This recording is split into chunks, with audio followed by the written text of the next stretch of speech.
Now, have you heard Howard talking about you in the past? I heard that he likes my song and he likes the hook, but he can do without the rap. That's funny to me. And I'm not even gonna say nothing bad about Eminem, cause way too much stuff rhymes with rock, right? But Eminem don't even like his own mama. So Lord knows what he'll say about Joe Black, okay? This is why I always respected Eminem, 50, and that was with us. So Suge came, he had some Mexican. Now we from New York. You ain't never seen a with a tattoo on his forehead. He just likes the cigar, and it's the about Suge. He liked the cigar, and he trying to see what you gonna do. This is when I knew Eminem was real. He's like, I don't give a man. This is when I knew, I'm like, damn, Eminem is a real In the late 90s, Howard Stern was the undisputed king of shock radio, a man who made a living out of clowning celebrities and tearing down whoever sat in front of his mic. But one day, Stern aimed his fire at the wrong target. That target was Eminem, deep in his Slim Shady era. Yeah. Like when I hear myself back, I hear you. you know, I know what you say. You know what I'm saying? you're busting my here, Howard. You know what I'm saying? Come on, man. An alter ego that never let insults slide, but turned them into fuel, into bars, into moments that shook the culture harder than any radio rant ever could. And that's how Howard found himself in that fire. Let's dive in. The one and only visit. So Eminem has only ever been on the Howard Stern Show once, just one time in his entire career.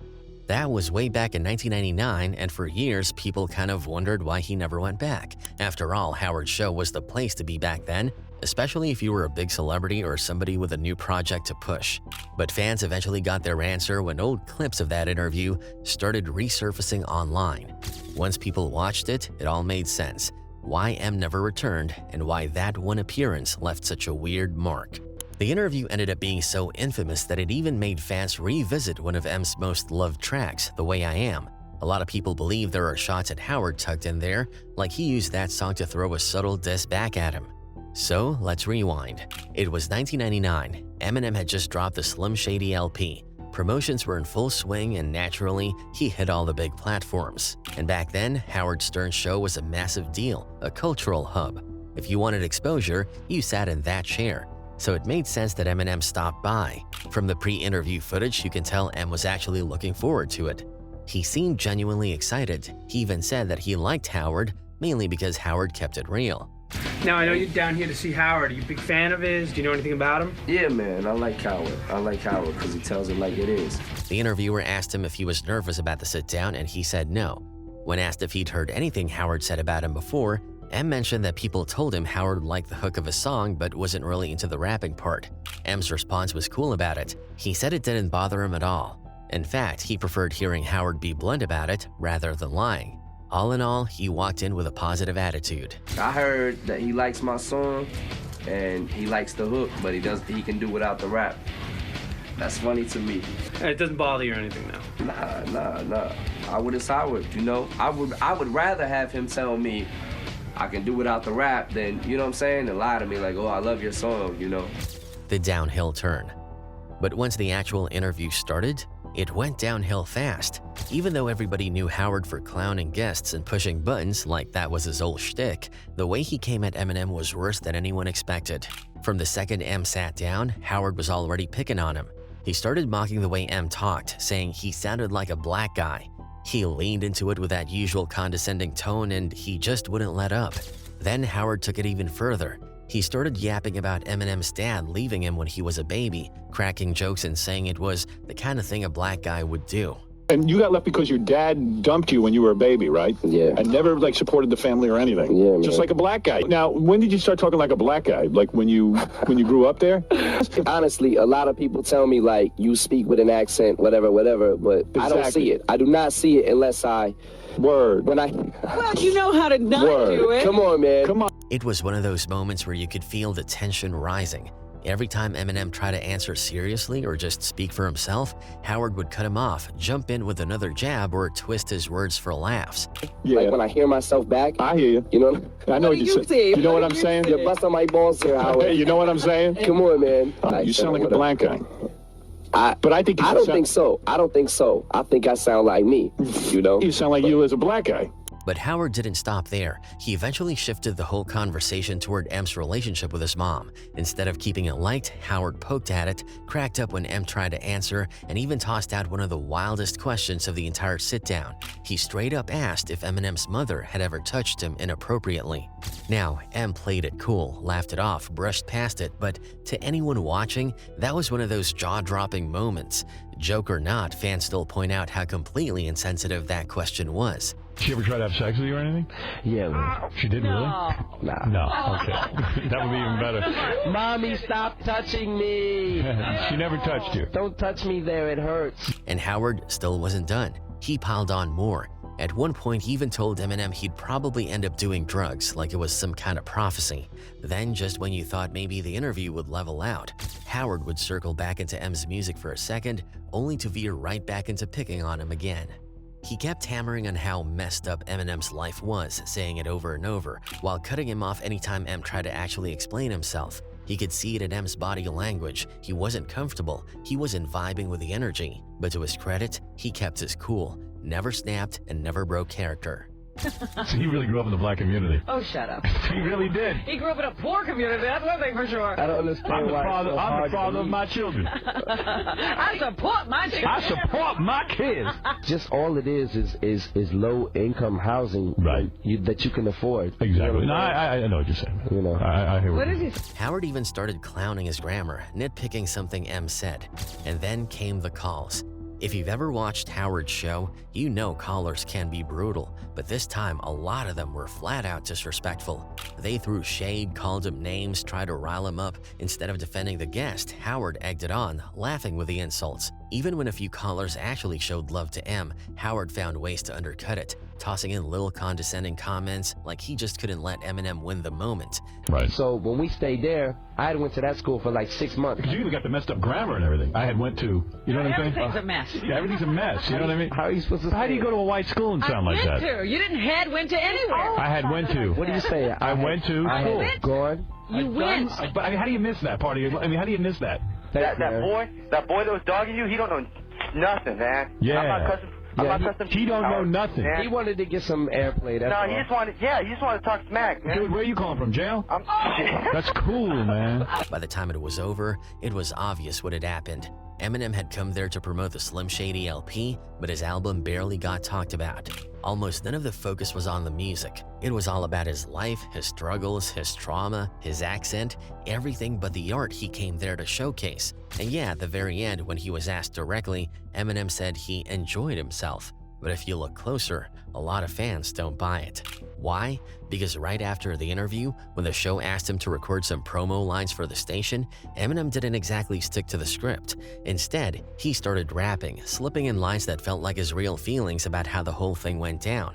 Almost like he got the last word without directly confronting Howard right then and there. But these people are really in the head. Must be fun to listen to, but I gotta get out of here before I catch whatever the they got. You little. This is Slim Shady signing off. Fat when I tell you what else I'm disgusted. I'm disgusted. I'm gonna go in the toilet, vomit all over the elevator. I'll tell you what, you fat. Keep listening to Howard Stern, you pieces of shit. That's why so many fans believe this whole experience planted the seed for The Way I Am. When that song dropped on the Marshall Mathers LP, people immediately drew the connection. It felt like M finally unloaded how he really felt about being treated in interviews, including the Howard situation. He can hear it in the bars, and pigeonholed into some poppy sensation that got me rotation at rock and roll stations. And I just do not get the patience to deal with these cocky Caucasians who think I'm some wigger who just tries to be black because I talk with an accent and grab on my balls, so they always keep asking the same effing questions. What school did I go to? What hood I grew up in? The why, the who, what, when, the where, and the how, till I'm grabbing my hair and I'm tearing it out. Those are the lines fans instantly connected to Howard's digs about him talking black, his constant interruptions, and those endless personal questions. To drive the point home, M even parodied a Howard Stern-style interview in the Way I Am video, and that wasn't the only time he addressed it. On another MMLP track, Kill You, he rapped, "Mother F's want me to come on their radio shows just to argue with them because their ratings stink. F that." Now, fans often point out that Eminem actually went easy on Howard, and that's true when you think about it. This was peak Slim Shady era, the time when he was cutting people's throats lyrically if they so much as breathed in his direction wrong. Compared to the full-on lyrical destruction he's unleashed on other people, Howard really just got a light slap on the wrist. Ja Rule. Look at what happened to Ja Rule, for example. Ja was on top of the world at one point, running the charts, running radio, but the second he took aim at Eminem, that was it. Career suicide. M didn't just clap back, he dismantled him piece by piece until Ja was a shell of his former self. Ja Rule and Eminem had a personal issue at first. The real tension started with Ja's long-standing beef with 50 Cent. 50 and Ja had serious street problems, and when Eminem decided to sign 50 to Shady Records, Ja felt like M picked a side. That's when Ja decided he wasn't just going to beef with 50, he was coming for the whole Shady Aftermath camp. But instead of keeping it lyrical or sticking to shots at M himself, Ja crossed a major line. He dissed Haley. In one of his songs he rapped, "M, you claim your mother's a crackhead and Kim is a known S, so what's Haley gonna be when she grows up?" I was in Detroit and I was there for 2 days and we recorded four songs during that time period. Ja said something about M and he mentioned Haley. Specifically remember this moment because this is when I seen M offended by what he said. Because I wasn't intending to say anything about Ja. I was gonna be quiet about it because I didn't want M to feel like he brought a problem. That line was like lighting a fuse. Eminem, who had always been extremely protective of his daughter, was furious. So M rounded up the Shady family and came back swinging with a savage track called Haley's Revenge. The song started off with a clip of young Haley being asked what she wanted to be when she grows up, to which she replied, "I don't know, but I don't want to grow up to be like Ja Rule's little dirty kids." From there, it was full-blown lyrical war. Eminem didn't hold back, throwing in lines like, "Bring daddy's Oscar, we're gonna shove it up Ja Rule's," and "Don't ever say my little girl's name in a song again, effing punk, I'll F you up, boy." He also took direct shots at Ja for trying to mimic Tupac's legacy, something Ja had constantly been accused of during his career. M rapped, "You on Pac's D, you a replica guy. If you was still alive, you would never get by. All you do is cry, B, keep it real. Life is more than imitating and eating pills." But that wasn't even the end of it. Eminem and 50 Cent then teamed up on a diss track called Hail Mary, flipping the title of one of Pac's most iconic songs and turning it into a weapon against Ja. The message was clear. Ja wasn't Pac and never would be. One of the hardest hitting lines said it all. "Come get me, mother F, if you want Shady. If Pac was still here now, he would never ride with Ja."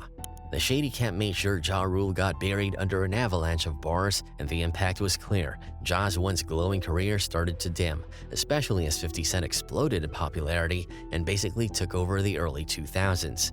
By 2004, Eminem addressed the entire feud in a more reflective way on the song Like Toy Soldiers. He admitted he tried to squash the beef but couldn't once Ja brought Haley into it. "That Ja-ish, I tried to squash it. It was too late to stop it. There's a certain line you just don't cross, and he crossed it. I heard him say Haley's name on a song and I just lost it." But even though M said he was done with the drama, the damage had already been done.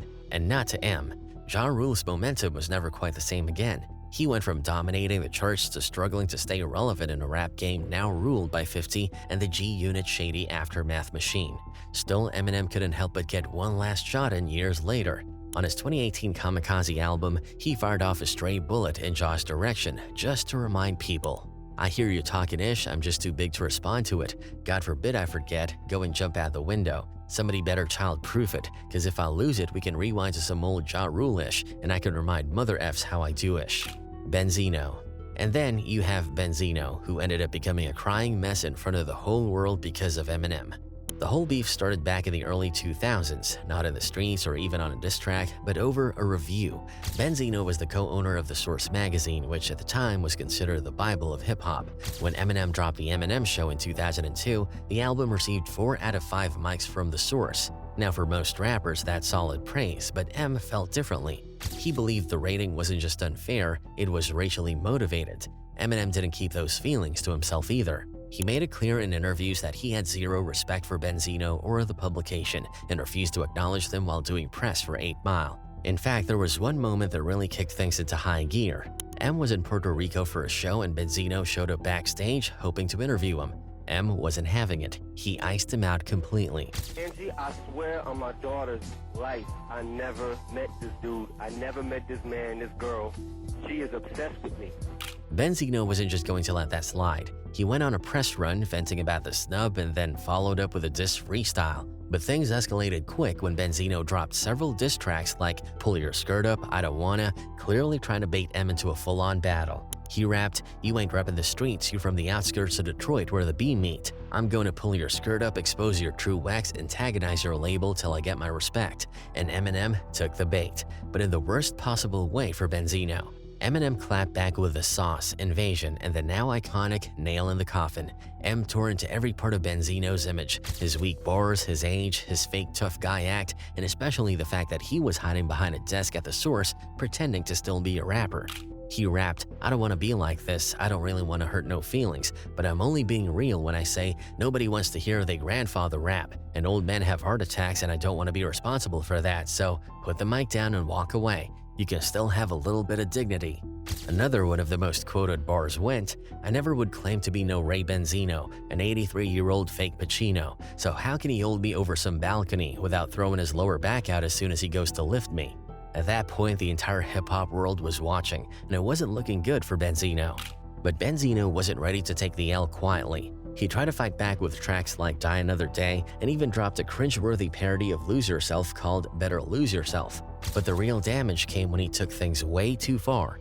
In one of his responses, he threatened Eminem's life and even mentioned Haley. That was the last straw. The hip-hop community instantly turned on him. Radio stations stopped playing his songs. Artists distanced themselves, fans dragged him, and any credibility he had left started crumbling fast. And of course, Eminem wasn't done yet. He followed up with another scathing diss track called Go to Sleep, and this time Ja Rule caught some of the heat too. But then came what Benzino thought would be his nuclear bomb, a track called Foolish Pride.